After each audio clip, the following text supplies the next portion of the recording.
my door. Hey, everyone. I know that we were just on, like I was just on a minute ago doing a dose of sunshine. However, I jumped from that straight into, I suppose it's a business training, well, mentoring. We're all sort of talking together and getting feedback from each other. I'm just trying to show something that doesn't have my dirty clothes in the corner. It's not dirty. They're all in suitcases.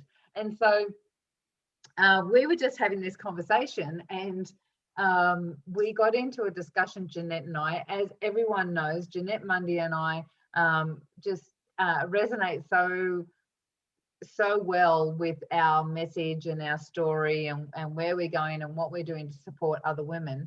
And so we were just having a discussion and about something, and Jeanette said, I was doing what I was told. And I said, I was just following directions. And we had a discussion about the difference, right?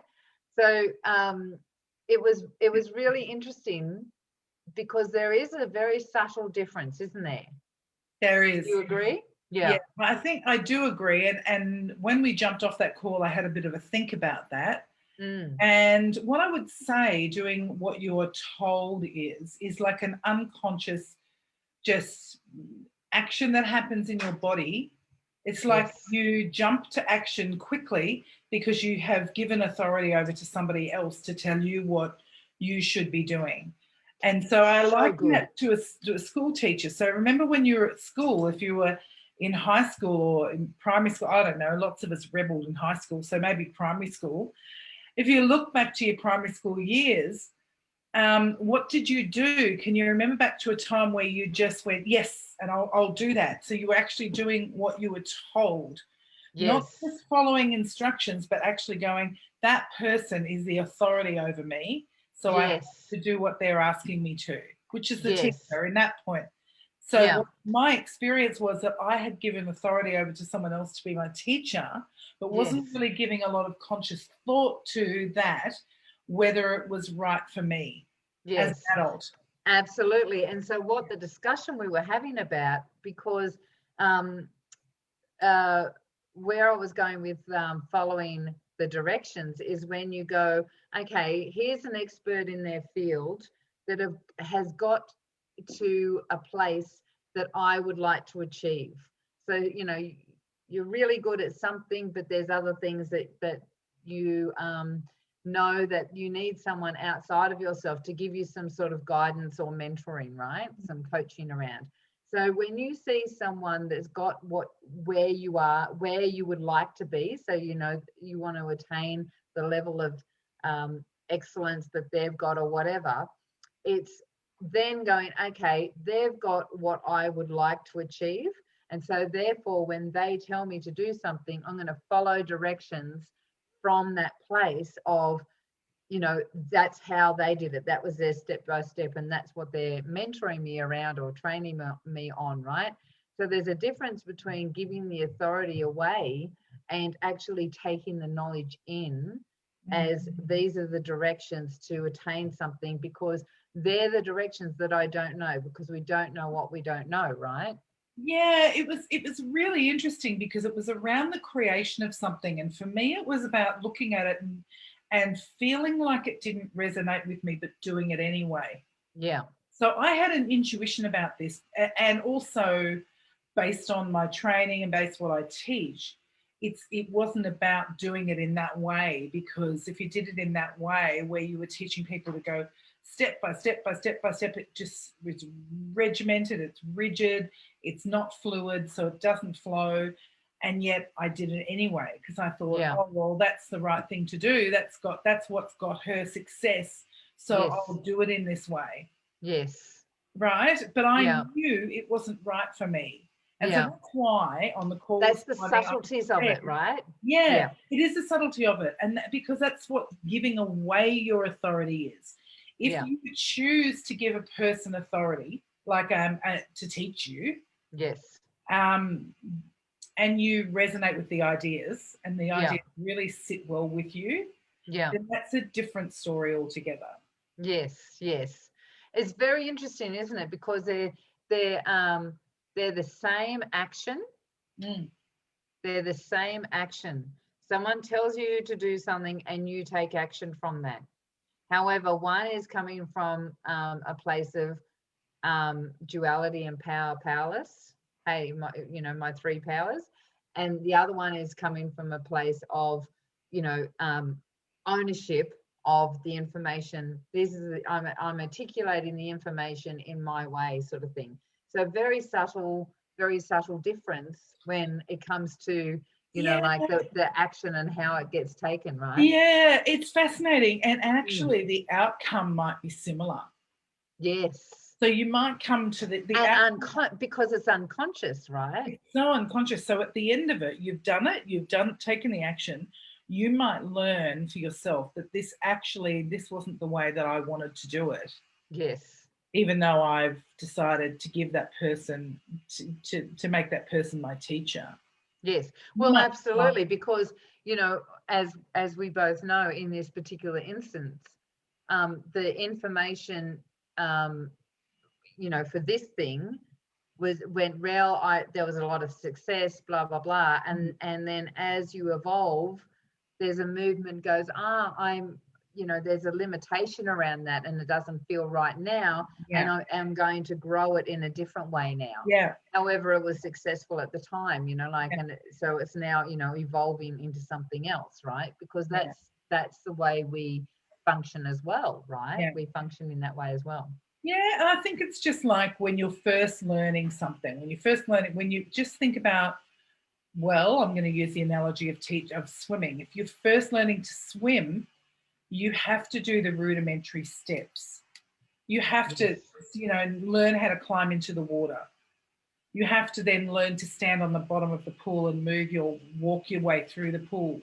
You have to then learn how to be able to lift your feet off the bottom or put your face under the water. They're the rudimentary steps and you need them. But there comes a time where you can swim and you're free flowing in the water in your way. Yes. And that's what I liken this to. It's about, and I think that for all of us women who are trying to kind of make some difference in the world, it's really important to be able to tune into what feels right for us. But sometimes we need to take those rudimentary steps, don't we? Absolutely. And that it sort of reminds me, I was telling someone the other day about this because it's a woman up here. When I used to be a remedial massage therapist, you do courses, right, as you go along and learn a little bit more and everything. And I had this lady, an older lady that I loved dearly, and she used to come for massages on a regular basis. And whenever I did a course, she'd stop coming. Okay. So whenever I do a course, she'd stop coming, but within a couple of months, she'd come back again. And it happened about 3 times because we'd been massaging for a long time, and it happened about 3 times. And I asked her on the 3rd time why, because I'd noticed the pattern, right? And I asked her why she was doing that, and she said, when you do a course, you're really good at following directions, and you do the course until it sinks in. So you're just all about that treatment and the way it is, and you get all excited about it, and you start implementing somebody else's work.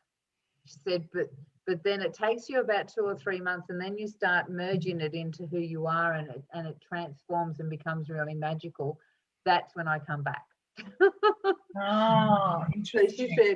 So she said when you meld it into who you are, then I'll come back because there's magic there. But when you're following the structure, gotcha. You're following the structure of somebody else. Yeah. She said, like you're not necessarily being yourself, and that's the same what you just said about the swimming. Yeah. Like when someone has to, like those rudimentary steps you just talked about, because I know you've been a swimming teacher, right? So when not as a swimming teacher, you go, you don't think about they've got to get in the pool. And how do they get in the pool? They've got to put their feet on the ground. And how do they learn how to walk and feel safe? And all of those steps are actually still part of the structure and the directions and the, you know, like getting the body comfortable. That we unconsciously are unaware of. Absolutely. And so it's not until now we don't think about them, right? No, what do they call that? Unconscious competence. Yeah, consciously competent. Yeah. Unconsciously competent, unconsciously competent. Because now we don't think about the bike or the car or the swimming or no, it just happens naturally. But I think there's a process that it's important for us to go through when we're learning anything. When we're learning anything, if we want to take control of our own learning, the process is really important that we recognize how we are as a learner. So going not just how we are as a learner, but in that time whether we're actually giving over authority to someone else just because we think we should. Yes. Or whether we're actually ready to take some steps on our own, because that to me, those steps that we can take on our own, and that's like an exploring and exploratory. It's like if you're in the pool and you want to, what do we do when we go into the pool to swim? We want to explore. If we're a little kid, I did this when I was a little kid. I went into the bottom of the ocean, into the bottom of the pool all the time and just explored around. I spent a lot of my time on the bottom. But if I had have had a teacher teaching me at that time, I wouldn't have been exploring in that way that felt right for me and my body. Yes, yes. So we need to be able to move away. We need to disconnect somehow from the power of the people teaching us. And this is a way to take ownership over what we're doing and who we are. Yes. And so this is being unapologetically, that's what I teach, is how do you be unapologetically you? Well, first of all, if you can recognize those signs where you're giving other people authority over you and start to untether from that authority. Yeah. It's really interesting, isn't it? Because we're so programmed. Yeah, to, we are. You know, whether, you know, like it's such a subtle thing between the two different things, you know, and so we're so programmed to, you know, like not know the difference, not feel the difference between the two. And so that's what we both teach. So you've got a course? Oh yeah, my program is called the Butterfly Effect. Yeah. What I do as a masterclass is called Unapologetically You, because it's designed to show you how infused giving away your power is in your whole being to other people. So you have to go through that first before you can come into the program. But I run a program called the Butterfly Effect, and it's very, very powerful. Yes. And so for those, we are doing this live streaming into Women of Light movement, and Jeanette's going to use the recording to put into her Facebook group, which is called Women Beyond Boundaries. So if you're on either one of them and you want to enjoy both of us, then So I also run a course called Conscious Creator Mastermind, and it's all about recoding or releasing those patterns so that you're moving into a different, out of those programs and into being a conscious creator and being aware of, those subtleties and shifting out of that, that unconscious behavior. So so both of it, like if either of you resonate to either of them, just put something in the comments and we'll get in contact with you. So thank you so much, Jeanette. It was so fun just to jump on. When we had that conversation, I went, oh my gosh, we've got to just do that as a live, because exactly, to grab hold of that. You'll be able to see this in both our groups, and please get in contact with us if you think that we can help you. Yes. All right, awesome. So great chat. See you later. Please take care, hun. Yep. Bye. See ya.